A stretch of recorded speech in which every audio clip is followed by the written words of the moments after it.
जय हिंद दोस्तों। आप सभी का अपने YouTube चैनल एएस के टीचिंग टेम्पल में स्वागत है।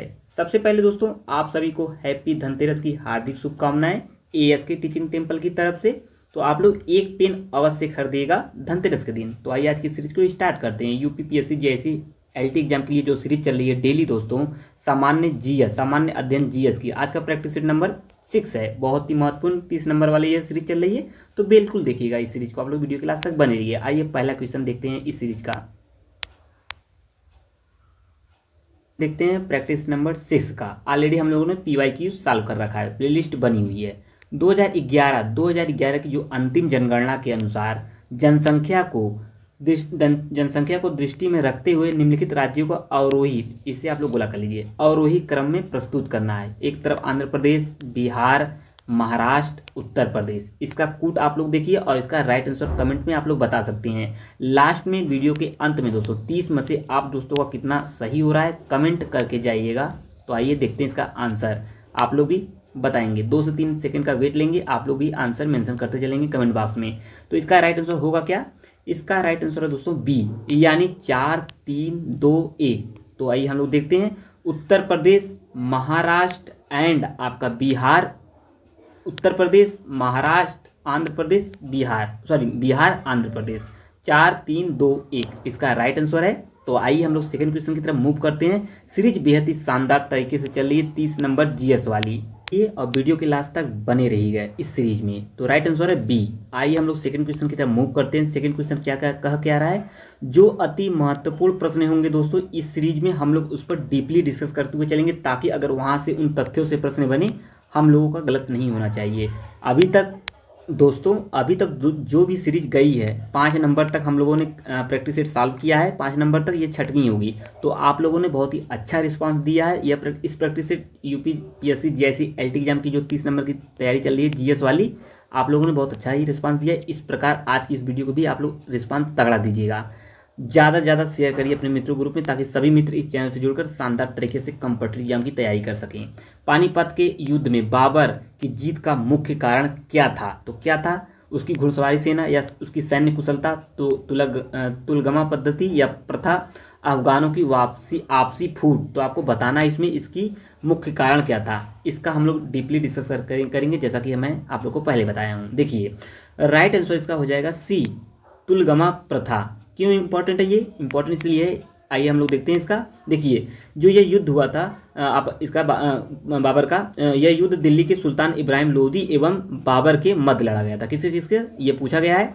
इब्राहिम लोदी एवं बाबर के मध्य लड़ा गया था 12 अप्रैल 1526 में लड़ा गया था। दोनों सेनाएं आमने सामने हुई थी। और ये जो युद्ध लड़ा गया था, मतलब युद्ध आरंभ हुआ था 21 अप्रैल को। ये 21 अप्रैल को युद्ध आरंभ हुआ था। इतना आप लोग समझते चलेंगे। और साथ ही साथ दोस्तों इसी युद्ध में, पानीपत के युद्ध से आप लोग समझ गए होंगे, सबसे महत्वपूर्ण बात क्या है इस युद्ध में दोस्तों? इसमें किसकी हार हुई थी? तो इब्राहिम लोदी बुरी तरह पराजित हो गया था। अब जो हम लोग तथ्य डिस्कस करने वाले हैं, तो इसे आप लोग शॉर्ट नोट्स में मेंशन कर लीजिएगा। बहुत ही महत्वपूर्ण तथ्य होगा, इसे आप लोग जरूर नोट करिएगा। और प्रश्न पूछा गया है कि बाबर ने अपनी कृति, जो बाबर की कृति दोस्तों पूछा गया, बाबरनामा है। और बाबरनामा में ही दोस्तों ने इस युद्ध में, जो पानीपत का युद्ध हुआ था, इस युद्ध को जीतने में मात्र 12,000 सैनिकों के उपयोग का जिक्र किया गया है। किस युद्ध का? जो पानीपत का युद्ध हुआ था। किस कृति में? बाबरनामा कृति में। और सबसे महत्वपूर्ण बात और क्या होगी इस क्वेश्चन में? सबसे महत्वपूर्ण बात और होगी, इस युद्ध में बाबर ने पहली बार तुलुगामा जो युद्ध नीति है, तुलगमा जो नीति है दोस्तों, इसी में तोपखाने का प्रयोग किया था। पानीपत के युद्ध में ही बाबर ने अपने 2 प्रसिद्ध तोपची, ये तोपची पूछा गया, 2 प्रसिद्ध तोपची उससे कौन है? एक उस्ताद अली एवं मुस्तफ़ा की सेवाएं ली थी। ये तथ्य जो मैंने डिस्कस किया है, बहुत ही बार एग्जामों में पूछा है, तो इसे आप लोग नोट कर लीजिएगा शॉर्ट नोट्स में। एग्जाम टाइम बेहतर रिवीजन हो जाएगा। आइए हम लोग देखते हैं आगे। अगला तथ्य है, अगला क्वेश्चन बनेगा, निम्नलिखित कथनों में से कौन चंपारण सत्याग्रह के संबंध में नहीं है दोस्तों? तो इसे स्टार कर लें। प्रश्न यहाँ से बहुत ही बार पूछा गया है। अभी जो आप लोग यूपी पीसीएस एग्जाम हुआ है 12 अक्टूबर वाला, उससे आप लोग बहुत बड़ी सीख ले लीजिएगा कि वह बता रहा है कि पैटर्न किस प्रकार बदला हुआ है। तो उसी पैटर्न के अकॉर्डिंग तैयारी शानदार कराई जा रही है एएसके टीचिंग टेम्पल के द्वारा। तो आप लोग चैनल से जरूर जुड़ जाइए, सब्सक्राइब कर लीजिए चैनल को अगली सीरीज पाने के लिए। जल्दी दोस्तों दीपावली के उपलक्ष्य में, दोस्तों दीपावली के उपलक्ष्य में नई सीरीज स्टार्ट होने जा रही है जीआईसी एलटी एग्जाम के पॉइंट ऑफ व्यू से। तो जल्दी आप लोग जुड़ सकते हैं चैनल से और कंप्यूटर एग्जाम की शानदार तैयारी कर सकते हैं जुड़कर चैनल से। तो आइए देखते हैं अगला क्वेश्चन। निम्नलिखित कथनों में से कौन चंपारण सत्याग्रह के संबंध में सही नहीं है? तो कौन सही नहीं है, 4 ऑप्शन आप लोग भी देखिए और इसका राइट आंसर आप लोग कमेंट में मेंशन करिएगा जरूर। इसका राइट आंसर हो जाएगा दोस्तों तीसरे का डी राइट आंसर है। यह प्रथम आंदोलन था जिसे एम के गांधी ने संपूर्ण भारत के स्तर पर आरंभ किया था। क्यों किया था? 1917 में जो नील विद्रोह, 1917 में नील के जबरन खेती के विरुद्ध गांधी जी ने चंपारण में अंग्रेजों के विरुद्ध आंदोलन किया था। इतना समझ में आया होगा बात। यह गांधी जी का भारत में प्रथम आंदोलन था, इसे आप लोग नोट कर लीजिएगा। प्रथम आंदोलन था जो 1917 में नील विद्रोह हुआ था। इसका प्रभाव सिर्फ चंपारण तक सीमित नहीं था दोस्तों। इस आंदोलन में गांधी जी के साथ कौन कौन से शामिल थे, यह भी पूछा जा सकता है प्रश्न। ब्रज किशोर थे, ब्रज किशोर, राजेंद्र प्रसाद थे, राजेंद्र प्रसाद, राजकुमार शुक्ल तथा जेबी कृपलानी इस आंदोलन में शामिल थे। यह प्रश्न बहुत ही महत्वपूर्ण था, तो हम लोगों ने इस पर डिस्कस भी कर लिया। जो भी महत्वपूर्ण तथ्य आए निकल कर उसे 60 नोट्स में मेंशन करते हुए चलेंगे ताकि एग्जाम टाइम बेहतर रिवीजन हो सके और एक 60 नोट्स आपका तैयार हो जाए एग्जाम टाइम रिवीजन करने के लिए। तो आइए आगे बढ़ते हैं। भारतीय राष्ट्रीय कांग्रेस की प्रथम महिला अध्यक्ष का नाम बताना है। बहुत ही बार यह प्रश्न पूछा है। सरोजिनी नायडू, पंडिता रमाबाई या अरुणा आसापल्ली, एनी बेसेंट। ये 4 ऑप्शन मेंशन किया गया है, इसमें आपको राइट आंसर बताना है। और लास्ट वीडियो के अंत में दोस्तों 30 में से कितना किस मित्र का सही हो रहा है कमेंट करके जरूर जाइएगा। चौथे का राइट आंसर दोस्तों हो जाएगा D, Annie Besant. D is the right answer है। भारतीय राष्ट्रीय कांग्रेस की जो प्रथम महिला अध्यक्ष एनी बेसेंट है, इतना आपको पता होना चाहिए। 1917 में कांग्रेस के कलकत्ता अधिवेशन की अध्यक्षता की थी किसने? एनी बेसेंट ने। 1917 वाला ये तैयार करके रखिएगा, प्रश्न बन सकता है कभी भी। और सरोजिनी नायडू ने 1925 में, लो भैया इंपॉर्टेंट है, अगेन इंपॉर्टेंट है ये वाला, इनसे तथ्य जो बनता है उसे नोट कर लीजिए। सरोजिनी नायडू 1925 में कानपुर के कांग्रेस अधिवेशन की अध्यक्षता की थी किसने? सरोजिनी नायडू ने। 1942 में दोस्तों 1942 के भारत छोड़ो आंदोलन के दौरान जो भूमिगत संगठनात्मक ढांचा तैयार किया गया था उस समय, तो उसका नेतृत्व अरुणा आसफ अली ने सुचिता कृपलानी के साथ मिलकर किया था। ये कुछ इंपॉर्टेंट तथ्य थे, हम लोग इस पर डिस्कस करते हुए चल रहे हैं ताकि आपका बेहतर प्रैक्टिस सेट सॉल्व किया जा सके। प्रैक्टिस सेट सॉल्व इसी तरह किया जाता है दोस्तों। और साथ ही साथ दोस्तों हम लोगों ने इस चैनल के थ्रू सभी PYQ जो 30 नंबर की PYQ हैं और सब्जेक्टिव 60 नंबर वाले PIQ सभी प्रीवियस ईयर क्वेश्चन पेपर को सॉल्व करा रखा है चैनल पर। आप लोग विजिट करिएगा जरूर एक बार। मैं आप लोग को रिकमेंड कर रहा हूँ दोस्तों, सभी प्रीवियस ईयर क्वेश्चन पेपर को सॉल्व कराया गया है बहुत ही शानदार तरीके से। आप लोग एक बार जरूर चैनल को देखिए, तो आप लोग कमेंट जरूर करिएगा। आज की इस वीडियो को ज़्यादा से ज़्यादा लाइक कर दीजिए, अपने मित्रों को ग्रुप में साझा कर दीजिए, शेयर कर दीजिए ताकि सभी मित्र इस चैनल से जुड़कर कंप्यूटर एग्जाम की तैयारी कर सके। तो आइए हम लोग आगे बढ़ जाते हैं। 5वां क्वेश्चन देखेंगे। फिरोज तुगलक द्वारा स्थापित दारुल सफा ये है क्या? दारुल सफा है क्या? एक दानशाला है, एक खैराती अस्पताल है, एक पुस्तकालय है, तीर्थयात्रियों के लिए एक अतिथि गृह है। तो है क्या?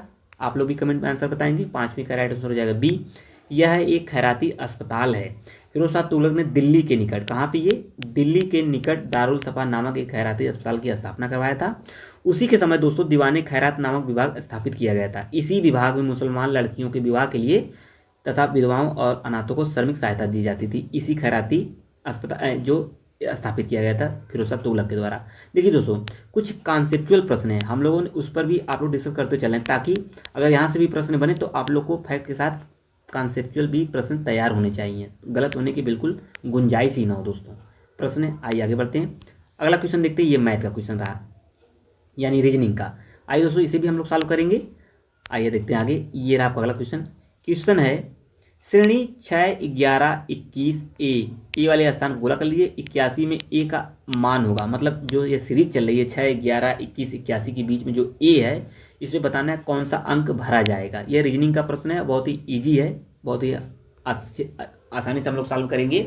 देखिए ऑप्शन होगा क्या? 27, 41, 51, 49। आप लोग कमेंट करिए, हम लोग सॉल्व करते हैं। देखिए होगा क्या इसका राइट आंसर? आइए हम लोग देखते हैं। जो सीरीज चल रही है इसमें देखिए कितने का अंतर बन रहा है, अंतर देखेंगे तो आसानी से पता चल जाएगा।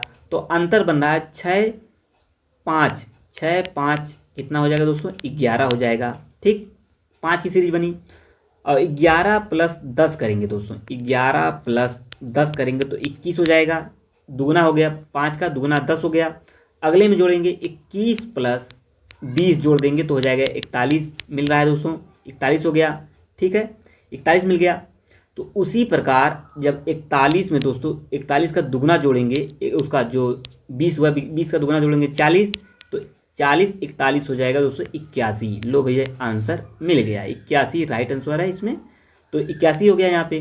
ठीक है, तो उसी प्रकार वहाँ पे क्या भरा जाएगा, अभी हमने देखा क्या भरा जाएगा, तो राइट आंसर है बी, यानी 41 भरा जाएगा। 41 राइट आंसर है, यहाँ से आइए मेंशन कर लीजिएगा। बहुत ही शानदार तरीके से, बहुत ही ईजी तरीके से हम लोग सॉल्व किए हैं, आप लोग को समझ में आया होगा। तो आइए आगे बढ़ते हैं। आज का सीरीज कैसा लगा कमेंट में आप लोग जरूर मेंशन करिएगा दोस्तों। आइए आगे बढ़ते हैं, हम लोग अगली सीरीज देखते हैं। आइए दोस्तों अगला क्वेश्चन देखते हैं, वहाँ पे 41 राइट आंसर है। आइए आगे बढ़ते हैं। किस वर्ष हिंदुस्तान रिपब्लिक एसोसिएशन की स्थापना हुई थी, तो किस वर्ष हुई थी दोस्तों, सन 1920 में, 24 में, 28 में, 30 में। 7वीं का राइट आंसर है बी, 1924 में हुई है। अक्टूबर के कब हुई थी, सन आप लोग जानते हुए चलेंगे, सन बहुत इंपॉर्टेंट है जब कूट वाले प्रश्न बनते हैं। अब कूटों का प्रचलन हो चुका है, पीछे जो अभी 12 अक्टूबर को पीछे एग्जाम हुआ, आप लोग देख सकते हैं बहुत ही सभी तथ्यात्मक जो प्रश्न बनते हैं, फैक्चुअल क्वेश्चन जो बनते हैं, वो भी आपके कूट में ही प्रश्न बने थे। तो कूट में आप लोग सन बहुत ही तवज्जो दीजिए, सन को बहुत ही तवज्जो दीजिए। सन से ही आप लोग जो तथ्य यानी सन वाले प्रश्न बनते हैं, उसी के अकॉर्डिंग आप लोग सही कर सकते हैं। तो बिल्कुल आप लोग वीडियो क्लास तक बने रहेंगे, सीरीज बहुत ही शानदार तरीके से चल रही है, प्रैक्टिस सेट ये। तो देख लीजिए अक्टूबर 1924 में सचिंद्र सान्याल, राम प्रसाद बिस्मिल, चंद्रशेखर आज़ाद ने कानपुर में क्रांतिकारी संस्थान हिंदुस्तान रिपब्लिक एसोसिएशन की स्थापना की थी। नाम आप लोग तैयार कर लीजिएगा। आइए आगे बढ़ते हैं, राइट आंसर क्या था इसमें, 7वीं का बी, 1924। आइए आगे बढ़ते हैं, नेक्स्ट क्वेश्चन देखते हैं। ये आपके सामने क्वेश्चन बनेगा अगला। सागरी लवणता जिसे सैलिनिटी के नाम से भी जानते हैं का मुख्य स्रोत है, क्या है, नदियां हैं, भूमि है, पवन है, ज्वालामुखी से निश्रित राख है। तो 8वीं का राइट आंसर है बी, यानी भूमि राइट आंसर है 8वां। लवणता को जो प्रति 1000 में व्यक्त किया जाता है, जो लवणता है इसे प्रति 1000 में व्यक्त किया जाता है, व्यक्त करते हैं। समुद्री जल की जो औसत लवणता लगभग कितनी है दोस्तों, यह प्रश्न बना है, 35% है। ठीक है, 35% है। और साथ ही साथ दोस्तों जो समान खारेपन वाले जो स्थानों को मिलाकर खींची गई जो रेखा को समलवण रेखा कहते हैं। और 20 डिग्री से, यह तथ्य इंपॉर्टेंट, इसे आप लोग शॉर्ट नोट्स में मेंशन कर लीजिए जो मैं अब डिस्कस करने जा रहा हूँ। 20 डिग्री से 40 डिग्री उत्तरी अक्षांश एवं 10 डिग्री से 30 डिग्री दक्षिणी अक्षांशों के मध्य सबसे अधिक लवणता पाई जाती है। ये कुछ इंपॉर्टेंट तथ्य थे, हम लोगों ने इस पर डिस्कस कर लिया। आइए आगे बढ़ जाते हैं, अगले क्वेश्चन की तरफ मूव करते हैं। तो आइए हम लोग 9वें क्वेश्चन की तरफ मूव करते हैं। अगला क्वेश्चन बन क्या रहा है, विश्व के 80% सक्रिय ज्वालामुखी यानी एक्टिव वल्केनोज निम्नलिखित में से किन पेटियों यानी बेल्ट्स में पाए जाते हैं। तो ये आपको पता ही होगा, कई बार ये प्रश्न हम लोगों ने सॉल्व कर रखा है सब्जेक्टिव वाले में, 60 नंबर वाले सीरीज में। उसकी भी पीवाईक्यू कंप्लीट है और प्रैक्टिस सेट लगातार चल रही है। तो आप लोग देखिए, और कूट में इसका आंसर पूछा गया तो कूट में आंसर जवाब देना है। तो 8वीं का राइट आंसर है क्या, ये 9वां प्रश्न था। 9वें का राइट आंसर हो जाएगा दोस्तों ई, यानी सेकेंड यानी मिड कॉन्टिनेंटल बेल्ट, मध्य महाद्वीपीय पेटी, और थर्ड है परी प्रशांत पेटी, सरकम पैसिफिक बेल्ट। ये दोनों राइट आंसर है, तो ए इज द राइट आंसर है। और इसी में दोस्तों कुछ इंपॉर्टेंट तथ्य है, उसे भी हम लोग डिस्कस कर लेते हैं। जिस ज्वालामुखी में लावा गैस आदि निरंतर निकलते रहते हैं दोस्तों, उसे सक्रिय ज्वालामुखी कहते हैं, इसे आप लोग को पता ही होगा। और सबसे महत्वपूर्ण तथ्य बनेगा, विश्व के 80% जो सक्रिय ज्वालामुखी हैं, ये मध्य महाद्वीपीय पेटी और परी प्रशांत पेटी में ही पाए जाते हैं, दोनों इस बेल्ट में पाए जाते हैं। ये कुछ इंपॉर्टेंट तथ्य है। और सबसे महत्वपूर्ण बात क्या बनेगी आज की इस क्वेश्चन में, आज संसार में ऐसे ज्वालामुखियों की संख्या 500 है जो संसार का सबसे, आज संसार में ऐसे ज्वालामुखी की संख्या कितनी है दोस्तों, 500 है। ये कुछ इंपॉर्टेंट तथ्य, 500 हैं। आज संसार में ऐसे ज्वालामुखी की संख्या 500 है। और साथ ही साथ दोस्तों संसार का सबसे सक्रिय ज्वालामुखी कोटोपैक्सी है, जो इक्वाडोर इटली का कहाँ पे पड़ता है, जो सबसे संसार का सबसे ऊंचा सक्रिय ज्वालामुखी, ये तथ्य पूछा गया है, तो हम लोगों ने इस पर डिस्कस कर रहे हैं। सबसे सक्रिय ज्वालामुखी कौन है, कोटोपैक्सी है, जो इक्वाडोर में है। कहाँ पे, इक्वाडोर में पड़ता है। ये स्थान आप लोग जानते हुए चलेंगे, प्रश्न पूछा गया है इक्वाडोर में। और जो दक्षिण अमेरिका में, साउथ अमेरिका में पड़ता है। साउथ हवाई द्वीप का जो माना लोवा और इटली का विसुवियस सक्रिय ज्वालामुखी है। और साथ ही साथ दोस्तों एक तथ्य और पूछा गया है, भूमध्य सागर का स्ट्राम्बोली, मैक्सिको का पोपो कैटेपेटल सक्रिय ज्वालामुखी है। और स्ट्राम्बोली को दोस्तों जो अभी हमने नाम लिया है, जिक्र किया है, स्ट्राम्बोली को भूमध्य सागर का प्रकाश स्तंभ कहा जाता है। प्रकाश स्तंभ स्ट्राम्बोली को बहुत ही बार यह प्रश्न पूछा गया, तो इस पर हम लोग डिस्कस कर लिए। स्तंभ, प्रकाश स्तंभ स्ट्राम्बोली कहा जाता है। ये कुछ इंपॉर्टेंट तथ्य थे इस प्रश्न में। तो आइए हम लोग 10वां क्वेश्चन देखते हैं आज की सीरीज का। निम्नलिखित में से कौन सा एक कथन राज्य सूची के विषय के संबंध में विधि बनाने की संसद की शक्ति के बारे में सही नहीं है? तो कौन सही नहीं है दोस्तों? 10वीं का राइट आंसर होगा क्या? तो आप लोग भी आंसर जरूर बताएंगे कमेंट बॉक्स में। 10वीं का राइट आंसर आप चारों ऑप्शन पहले आप लोग देखिए और आंसर डिस्कस करेंगे। ये 10वां, इसका राइट आंसर है डी, राज्य सूची में सम्मिलित विषय के संबंध में राष्ट्रीय हित विधि केवल राज्य भाषा बना सकती है। इंपॉर्टेंट क्वेश्चन था पॉलिटी सेगमेंट का। आइए हम लोग अगला क्वेश्चन देखते हैं। 11वां क्वेश्चन, 11वां क्या बनेगा एग्जाम के पॉइंट ऑफ व्यू से, इसी भी हम लोग देखेंगे।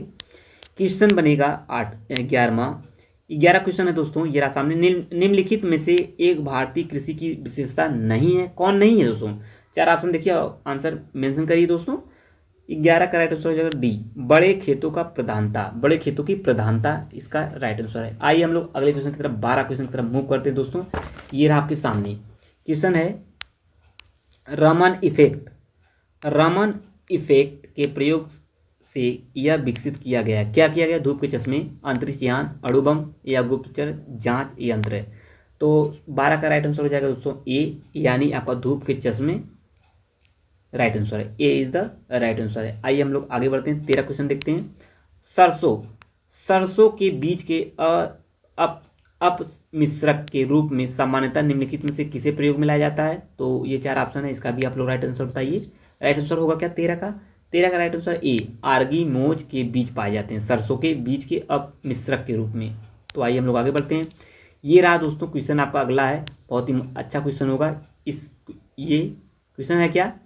क्वेश्चन है दोस्तों, बेरोजगारी समस्या से गरीबी बढ़ती है, क्यों बढ़ती है? तो आपको बताना है। ये इकोनॉमिक का बहुत अच्छा क्वेश्चन है। तो कौन है? गरीबी रेखा के नीचे रहने वाले की संख्या बढ़ती है, जनसंख्या तेजी से बढ़ती है, मुद्रास्फीति इन्फ्लेशन की दर बढ़ती है, ब्याज दर बढ़ती है। 14 का राइट आंसर दोस्तों हो जाएगा ए। इसे ऑलरेडी हम लोगों ने सॉल्व कर रखा है, जब आप लोग सब्जेक्टिव क्वेश्चन देखेंगे। और हम लोग अभी जस्ट जो 5 प्रैक्टिस सॉल्व कर रखे हैं उसमें भी ये क्वेश्चन रिपीट हो चुका है। तो राइट आंसर है ए राइट आंसर है। आइए आगे बढ़ते हैं। इसका पीडीएफ दोस्तों देखिए, आगे बढ़ने से पहले कुछ इंफॉर्मेशन आप लोग को दे दें। जो मित्र नए जुड़ते जा रहे हैं उनको भी ये चीज़ें पता होनी चाहिए। जो मित्र नए हैं दोस्तों, इस वीडियो को वॉच कर रहे हैं तो बिल्कुल आप लोग चैनल से जुड़ जाइए इस प्रकार की महत्वपूर्ण सीरीज और प्रैक्टिस और PYQ सॉल्व करने के लिए। और जल्द दोस्तों दीपावली को आप लोग को दीपावली के उपलक्ष्य में बहुत ही शानदार उपहार मिलने वाला है। इस चैनल के थ्रू दोस्तों बहुत ही नई सीरीज स्टार्ट होने वाली है, न्यू सीरीज। तो आप लोग वेट जरूर करिएगा, जल्दी दोस्तों सीरीज देखने को मिलने वाली है। और जो मित्र नए चैनल पर पीडीएफ पाने के लिए, इस प्रकार के सभी क्लास नोट पीडीएफ पाने के लिए टेलीग्राम से जरूर जुड़ जाइए। इसका लिंक नीचे डिस्क्रिप्शन में मेंशन किया गया है और आप लोग डायरेक्ट टेलीग्राम से भी सर्च करके नाम से जुड़ सकते हैं। और जो मित्र नए चैनल को जरूर सब्सक्राइब कर लेंगे इस प्रकार की महत्वपूर्ण तैयारी करने के लिए। एक बार जरूर चैनल को विजिट करिए आप लोग। आइए आगे बढ़ते हैं। अगला क्वेश्चन बनेगा, निम्न कपास उत्पादक राज्यों का विचार करिए, गुजरात, महाराष्ट्र, पंजाब और आंध्र प्रदेश। तो इन राज्यों का उनके क्षेत्रफल एरियाज के अवरोही क्रम में सही अनुक्रम बताना है। 15 का राइट आंसर होगा सी राइट आंसर हो जाएगा दोस्तों। क्या है आंसर? देखते हैं सी, मतलब 1 2 4 3, 1 2 4 3, C is the right answer है। इस चैनल के थ्रू दोस्तों ओनली एग्जाम ओरिएंटेड टॉपिक को ही कराया जाता है दोस्तों। और इस टॉपिक से दोस्तों कई प्रश्न आपको एज इट एग्जामों में देखने को मिलेंगे। आप लोग शानदार तरीके से चैनल से जुड़कर तैयारी करते रहिए। सस्यावर्तन स्टार कर लीजिए, बहुत ही इंपॉर्टेंट प्रश्न होगा। सस्यावर्तन जिसे क्रॉप रोटेशन की परिभाषा दी गई है, वो परिभाषा इन 4 ऑप्शन में कौन मैच करती है ये आपको बताना है इस क्वेश्चन के थ्रू। तो 16 का क्या होगा राइट आंसर दोस्तों? 16 का राइट आंसर है बी, यानी एक ही भूमि पर विभिन्न प्रकार की जो सस्यों का अनुक्रम में उगाने की जो पद्धति होती है, फसलों को उगाने की जो पद्धति होती है, उसे ही दोस्तों क्रॉप रोटेशन के नाम से जाना जाता है। तो यह प्रश्न बहुत ही बार एग्जामों में पूछा गया है। ये कृषि यानी एग्रीकल्चर का बहुत ही इंपॉर्टेंट क्वेश्चन है।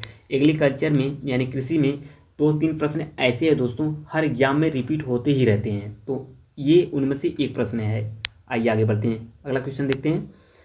अगला क्वेश्चन बनेगा, ये रहा सामने 17, भारत भारत में जैव विविधता की दृष्टि से संतृप्त क्षेत्र निम्न में से कौन सा है? पूर्वी घाट, पश्चिमी घाट, थार रेगिस्तान, बंगाल की खाड़ी। प्रश्न रिपीट है, बहुत बार पूछा गया है और यह प्रश्न रिपीटेड है। 17 का राइट आंसर है बी, यानी पश्चिमी घाट। 4 हॉट स्पॉट क्षेत्र है, वो कौन कौन से हॉट स्पॉट क्षेत्र हैं दोस्तों, आप लोग कमेंट में मेंशन कर सकते हैं, क्योंकि हम ऑलरेडी पहले वाले प्रैक्टिस सेट में बता रखे हैं। आइए आगे बढ़ते हैं, अगला क्वेश्चन देखते हैं।